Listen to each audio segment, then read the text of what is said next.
Yes, right in the middle of fantasy football season, ready for drafts to start kicking off. So, no better place to look than here for your fantasy football draft tips. Absolutely. So what would you rather get in first? The steals we're looking at this year or the players we should avoid? Players we should avoid. All right. It's a good way to start it. Player number 1, new scenery, Mr. Saquon Barkley. Yeah. Now, this is a toss-up. This one is the It's craziest take of the video. It's really about of the show. Everybody's personal research and take on this. Right. It could go one of two ways. He's getting older. His worst season of all his major statistical categories was last season. Injuries. His contact rate, his explosive rate, his yards after contact, all performance metrics, essentially. Right. Obviously, the tush push doesn't seem to be going away anytime soon. Absolutely. And Jalen Hurts still leads behind that. Huge part of their offense. So that could definitely hinder a bunch of Saquon's No, I agree. potential. And obviously, you still have wideouts like A.J. Brown, Devontae Smith. Yeah. No, you're absolutely right. We've seen what Barkley's capable of when he was the go-to star over there in New York. And we know he can put up big numbers.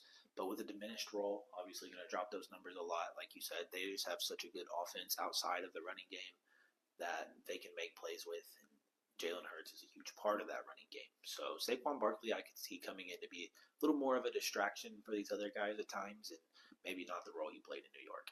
Absolutely. Could maybe be a receiving back, which could help in PPR. I mean, For it sure. could definitely go a bunch of different directions. We're not the Philadelphia coaching staff. Take it as you will with that information, but Saquon Barkley is a guy we're going to be avoiding at least earlier in the first round. All right. We'll move on to number 2. That's Mr. Zach Moss. Absolutely. Still being drafted about running back 29. But if you've been paying any bit of attention, Chase Brown's been getting almost all running back 1 reps in training camp. Absolutely. He's the more explosive, athletic back. I mean, in all paid and best ball type drafts, this is almost late news to everybody that's really tuned in their research because Chase Brown has been, since training camp, getting most of the running back 1 reps. Absolutely. So this is one of the later things. And a lot of people may know about it. Yeah, for sure. But this is one that we're going to preach to you all day. You won't see a single draft this year where I have Zach Moss on my team. And yes, you can argue he was one of the better fantasy backs in football when he had that role last year at Indianapolis. But you've seen exactly what happened when Jonathan Taylor came back. And he got more comfortable and healthier, and he eventually took those snaps and those plays away from Moss. And with a guy like Chase Brown who's on the come-up the way he is, Zach Moss is going to see a very, very diminished role and possibly play a backup position. Yeah, Chase Brown's the younger, more athletic in every category, and Zach Moss is just getting older. This was a guy that was taking carries from Joe Mixon last year. Let's keep that in mind. Exactly. And we're talking Zach Moss. Yeah, stay away from him, for sure. All right, next up on the list. All right, this is a player I've seen on both sides of the fence again. We've had both takes about him because it could go one of two ways. But this is why he's on the list. Anthony Richardson, Mr. AR5, now that he's had a number change. But he's still being drafted as a quarterback 5 over quarterbacks like Joe Burrow, Dak Prescott, and C.J. Stroud. Absolutely. Now, I'm glad in a way that you put him on here because this is a guy I believe I mentioned a few months ago about not showing us enough. Yeah. And I love Anthony Richardson, and I love the potential this kid has. But we have a very small sample size of what he can do. Yes, we've seen in those 2 games he's very explosive with his feet. He's had a long offseason, a long extra season to train and get better and practice with this NFL staff and things of that nature. But I need to see something first. You're taking a long shot on Anthony Richardson at number 5 QB in most drafts behind guys like, or in front of guys like Stroud, who we seen last year was fantastic, has the weapons to have an MVP-like season. Obviously, you're taking the chance of him being a Josh Allen, Lamar Jackson type because we've seen he's mobile, but we've also seen he's injury prone. Yeah. We've seen him play 4 games and finish 2 of those. Yeah. So it's definitely a big risk when you have players like Joe Burrow, Dak Prescott, C.J. Stroud, who are almost certified. Certified for real. Less worry in the injury category, at least. Yeah, for sure. Now, this isn't necessarily a guy we're saying stay away from altogether. Don't draft him ever. Just not that early. Don't take him as your first or second, third QB off the board. I mean, let him fall a little bit. If Yeah, you not find as some value QB5. on him, Yeah, if you find him as a later pick and he comes into the right spot, I mean, take the risk. That's what fantasy football is all about. Absolutely. There's players that can win and lose you a league for sure. Absolutely. But the QB5 over players who have a lot less injury prone than AR, kind of crazy. Absolutely. But, I mean, unless you're a Colts fan that, knows Anthony Richardson and maybe he's gone to 35 doctors and done some crazy strength training that we don't know about. Yeah. Inform us. Enlighten us. Definitely. That's the thing with fantasy football. You don't know until you know. Yeah, for sure. All right. That moves us on to one. Again, could go almost both ways. Mr. Nick Chubb. No. Now, okay. I don't know how I feel about this one for a couple of reasons. One, yes, he's still hurt. It was a major, crazy injury he dealt with last year. Multiple ligament tear. Yeah, not the first time he's done that in his career either, so keep that in mind. Nick Chubb's good, and we've seen him come back from this injury before. The only things that scare me in fantasy, one, he's going to miss some time. He's not starting week 1 of the season. We don't know for sure if it's going to be 4, 6, 8, 10 weeks how much he's going to miss, but he will miss time. There could be nagging things. It could. Absolutely. You never know. And Jerome Ford has played really well. They returned to Kareem Hunt, played super well last season. Yeah.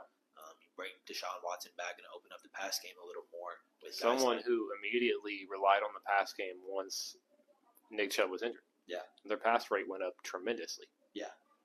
The only other argument I have when it comes to Nick Chubb is where he's going in the draft.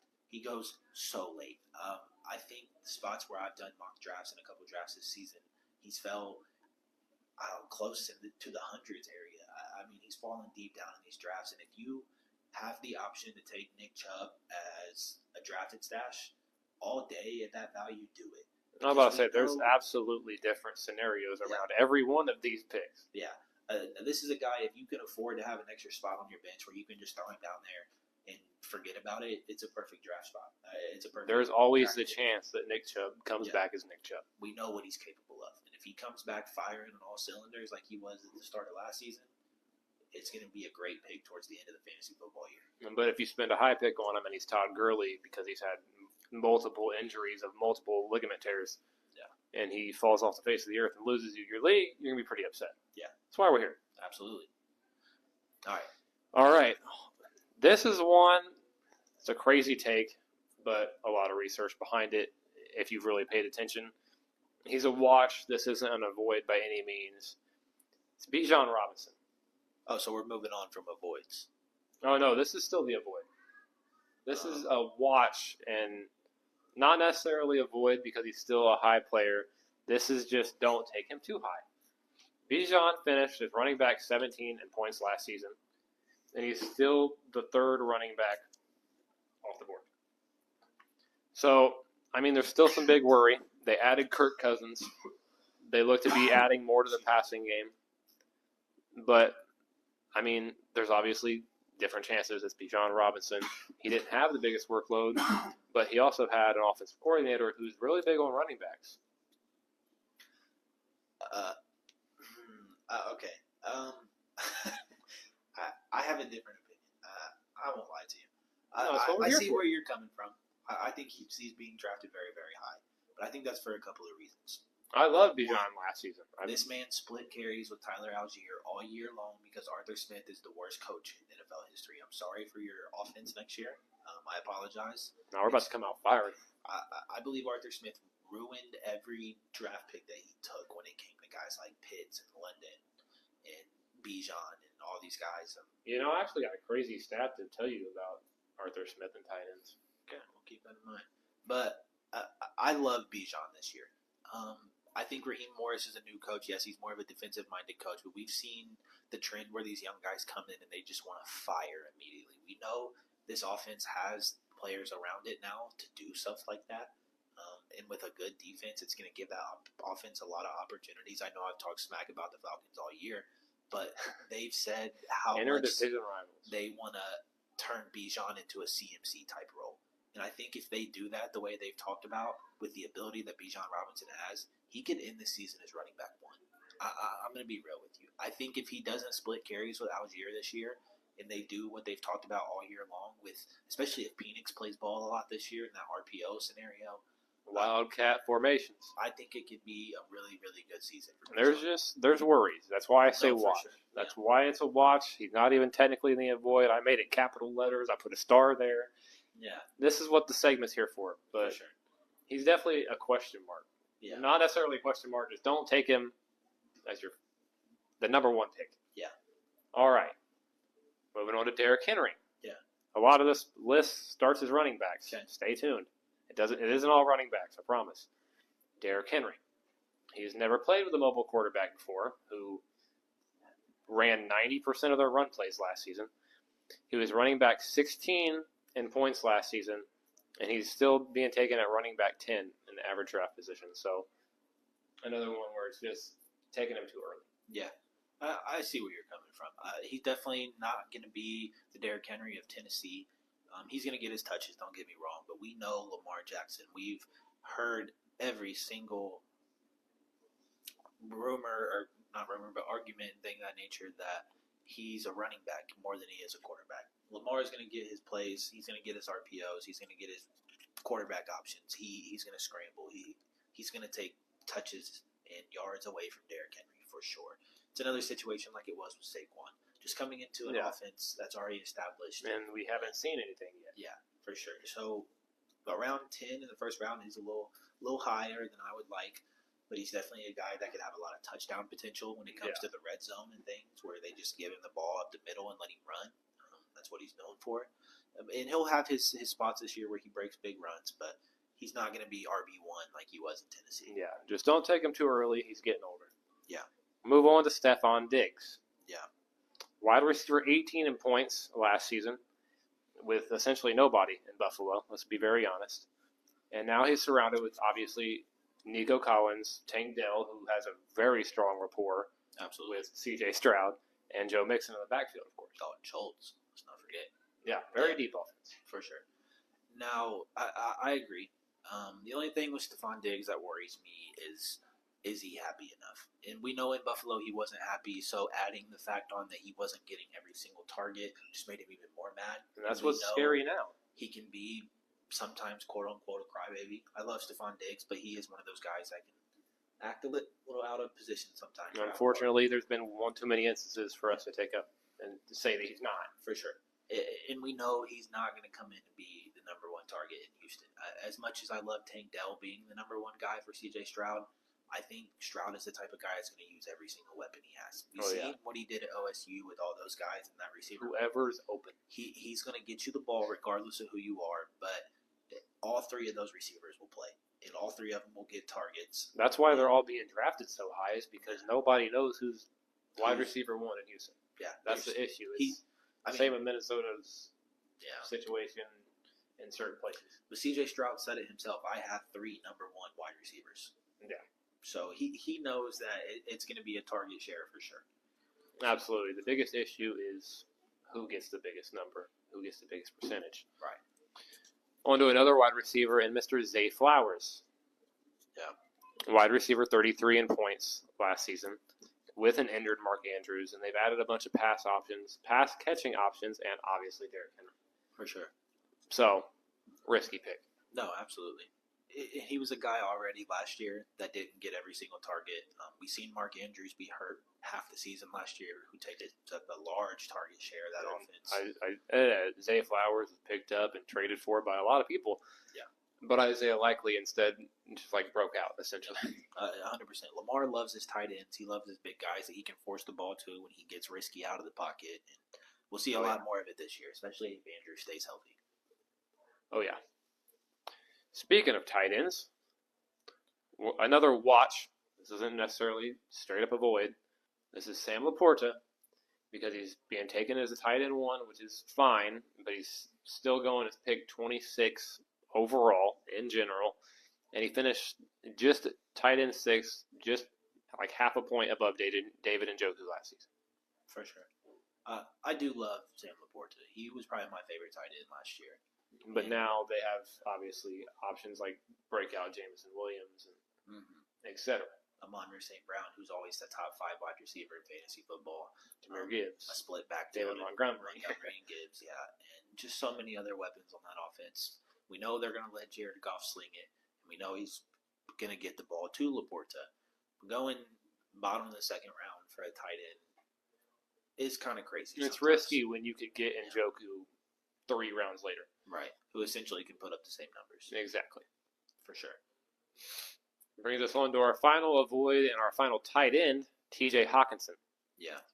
He is still being taken at tight end 12 with a torn ACL last season, and we still don't know exactly how much time he'll miss this season. This might be the one I enforce the most outside of Zach Moss. Stay away from T.J. Hawkinson. Everybody loves him because he's a household name at this point. He's one of the best tight ends in football when he's healthy. But let's talk about it for a second. He is hurt. He's coming off an injury. He's going to miss time. He's not going to play the whole season. And even when he does come back, he's going to come back maybe a little rough or so. Rusty, yeah.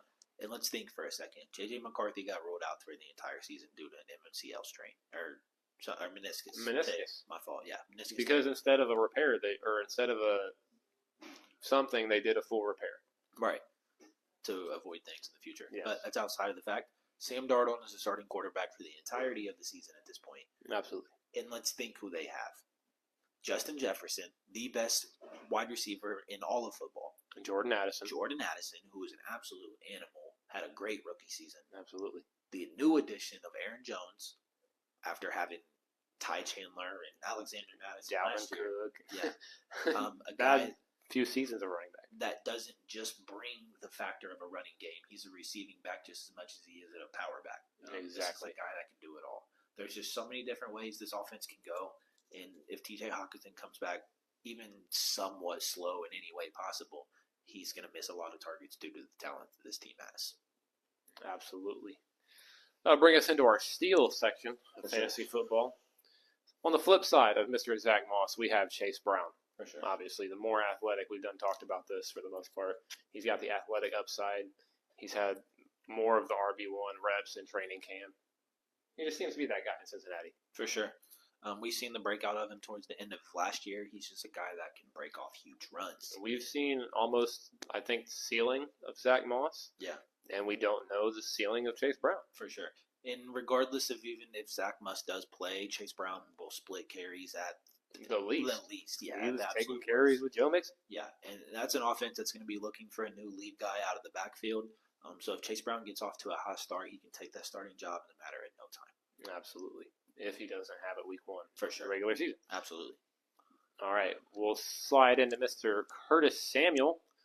He had the best season in 2020 under Mr. Joe Brady, who is the new offensive coordinator in Buffalo. And the GM himself has already came out and said that he's not a traditional wide receiver.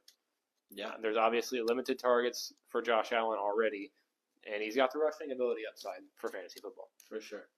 No, you're absolutely right. Curtis Samuel's a guy that broke out a lot of big plays when he was in Washington, even with that quarterback carousel they dealt with, even behind Terry McLaurin as well. But he's just an explosive type of guy, and that's the receivers Josh Allen likes. He's got a huge arm. He can throw the ball 100 yards down the field. He's going to get it to these speedsters that can get open down the field, and that's what Curtis Samuel can do for you. Absolutely. We saw how important Gabe Davis was. Yeah. Beautiful catch. Thank you. Trying to see some catches like that in my PPR league. Might decide you. All right. Bo Nix, don't do it. Sleeper Bo Nix. See you in there. Listen, we can talk about Bo Nix for a second. I think he might win quarterback 1. Honestly, I mean, it's because, again, almost like we said earlier with the Chase Brown, and we've seen not Stetson Bennett, who? Jarrett Stidham? Yeah, Jarrett Stidham. The Stidham and Stetson gets me every time. Yeah. But we've seen Jarrett Stidham's ceiling. Yeah. We haven't seen Bo Nix's ceiling. Yeah, and through this preseason, especially week 1, Bo Nix had a fantastic game, 125 yards and a touchdown and like 80% completion percentage was great. With limited targets. Yeah, absolutely. Denver. And if he can play like that the rest of the preseason and continue to impress in training camps, he definitely could win quarterback 1 just due to that being, sorry, I love you, bub, but the worst quarterback room in all of football. Oh, yeah, I mean, it's really just because of the limited options in Denver. Yeah, for sure. It's really about who's the better playmaker. Absolutely. Bo Nix has the opportunity, though. Absolutely. This is one I think you'll kind of like, just because I know you're excited for this quarterback and said offense. Mr. Mike Williams, who's now paired with Aaron Rodgers. His average draft position is outside still of the top 50 wide receivers. Absolutely. And 2 of the 3 games he played last season, he scored as a top 24 PPR wide receiver. Absolutely. And the reason this pick excites me so much is because his build reminds me so much of Devontae Adams, who was Aaron Rodgers' favorite target of all time. Still is. Mike Williams is a guy that we know has so much talent. Yes, he's coming off an early injury in the season last year, dealt with a lot of that, but has had a good offseason, looks to come back healthy, and outside of Garrett Wilson, might be the only guy Aaron Rodgers can get the ball to 99% He's of the the go time. up and get it receiver in the end zone. That's the 6'6". I mean, he low 30s. He's not even old. He's still relatively young. Could be in his prime if he can come back at a decent rate. Yeah, and I mean, obviously there's injury risk, but when he's still not in the top 50 wide receivers of your average draft position, I mean, this could be a steal. Absolute steal. He could come in and do a lot more than people were expecting, especially with a guy like A-Rod. Absolutely. This is one of my personal favorites, Pat Freiermuth. Yeah. He scored 32nd, unfortunately, in tight ends last season because he missed 5 games. But he's got a new quarterback. And Kenny Pickett was awful. He's got Arthur Smith. We're missing Deontay Johnson, and obviously say that like it's a good thing. Hold on now. This is the Arthur Smith tight end thing I was getting at. Okay. Which really confuses me because I'm completely with you. I've had Kyle Pitts on every fantasy team I've had. Done nothing ever. And he's finished as tight end 17 and tight end 22. Yeah, awful. He's been garbage, which makes no sense to me because the tight end average target share, the average target share for tight ends in the NFL is 18 to 19%. This is Arthur Smith's offense and his tight end percentage share. In 2019, it was 23.9%. In 2020, 28.5%. 2021, 26.5%. 2022, 25.1%. And 2023, 32.5%. Jonnu Smith. Was him. Yeah. Because, I mean, it wasn't Kyle Pitts. Yeah. But the numbers are there. For sure. And, I mean, obviously we've seen Freiermuth has the potential to be a lot more. He's really creative in the open field. Yeah. It's really just because of injury last season. Unfortunately. And especially with a much better caliber quarterback under center this year. Yes. And obviously we, again, have limited targets like Buffalo. George Pickens. That's about it. Oh, and receiver one, baby. Wilson will be really good, too. He should be a sneaky threat. Calvin Austin's going to be fast. He's kind of essentially your George Pickens pick from a few years ago. That late round, second round wide receiver that had fantastic fell because of college. injury. Yeah. Absolutely.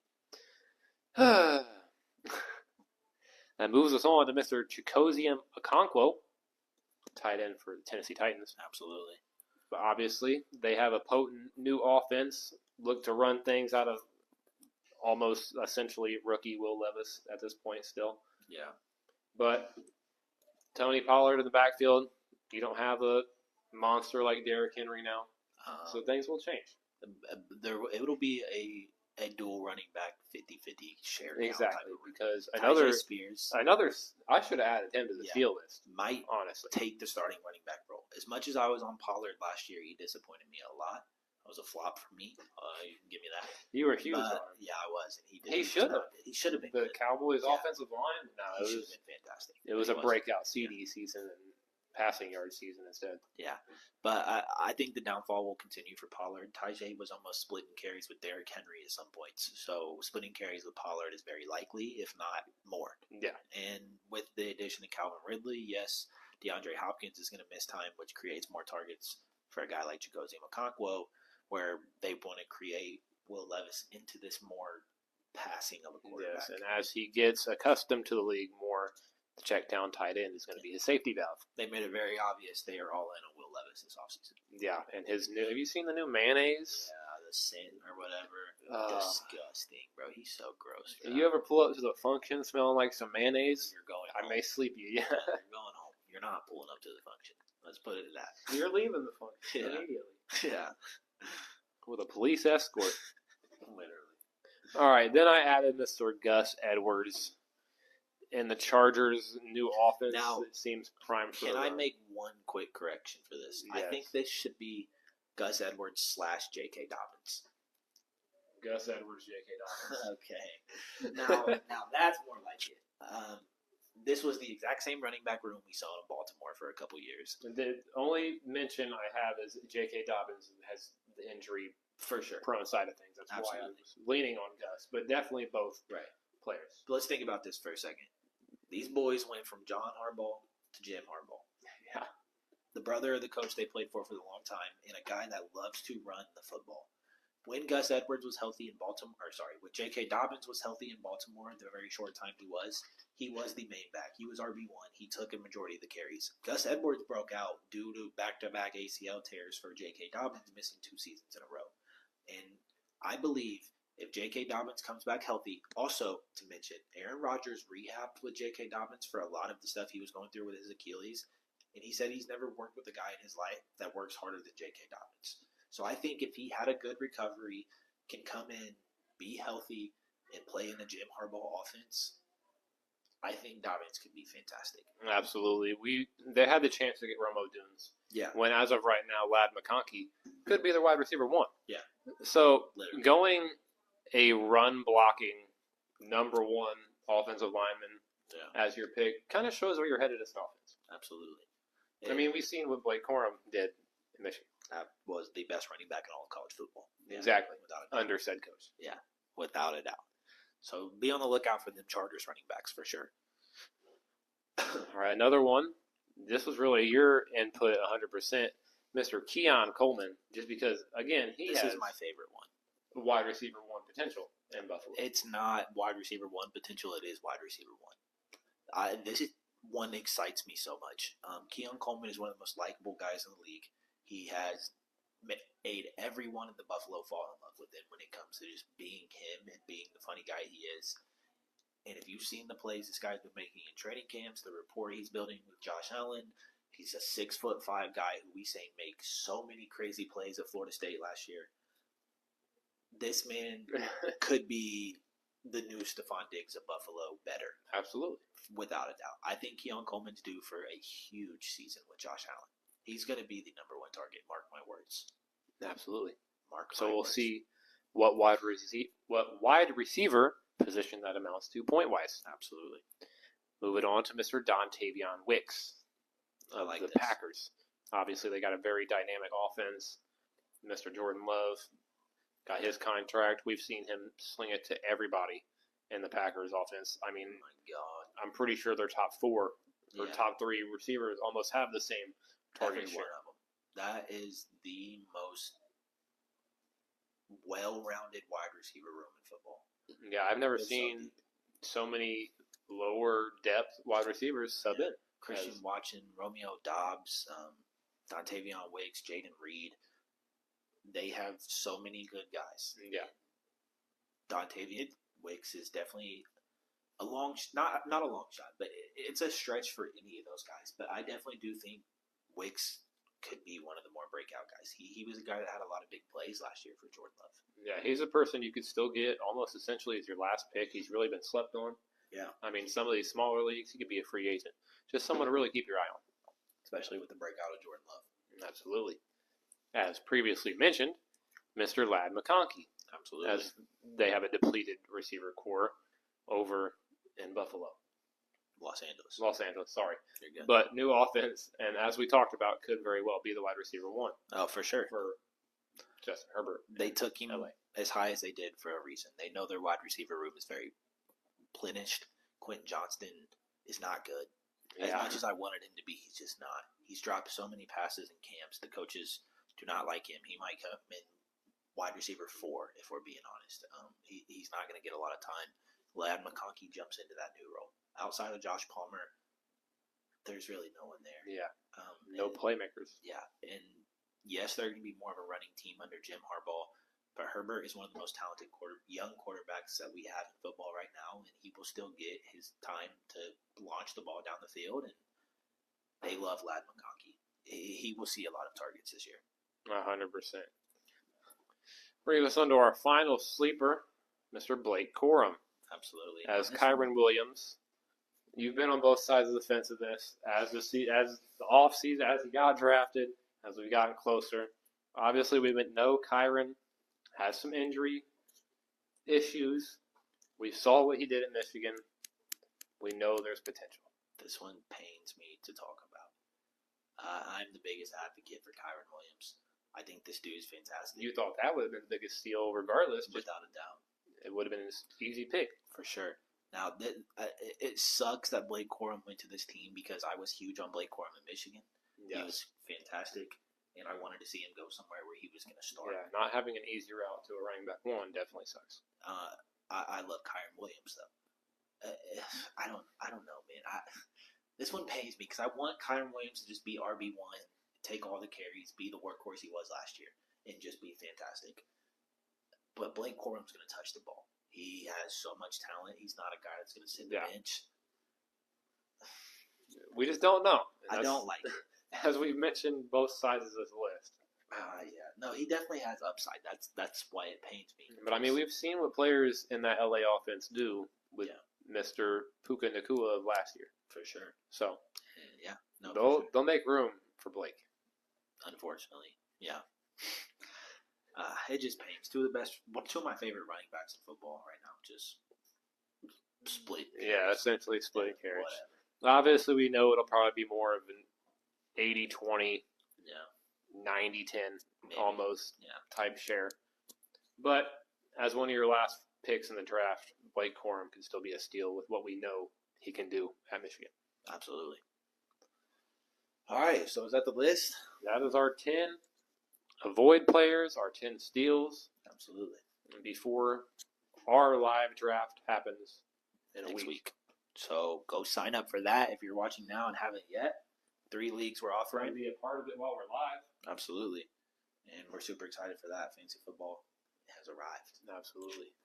Everybody want to talk about doing their drafts too early, too late. You don't do it before all the injuries, ladies and gentlemen. Absolutely. We're going to probably see some of those. We have already. Exactly. Keep an eye out for that. J.J. McCarthy was drafted by a many few. Yeah. And he's now out for the season. So that's a roster spot. Absolutely. Go pick up you a Tyrod Taylor or something in free agency and hope for the best. Yeah, for real. It's going to be a decent few QBs in free agency. Yeah. But nonetheless, a wasted draft pick for some. For sure. So go sign up for the leagues. Free fantasy draft guide here we just gave you guys. I think it's on our Facebook and our Twitter. Yep, absolutely. Go tune in for those. Those are going to be fun.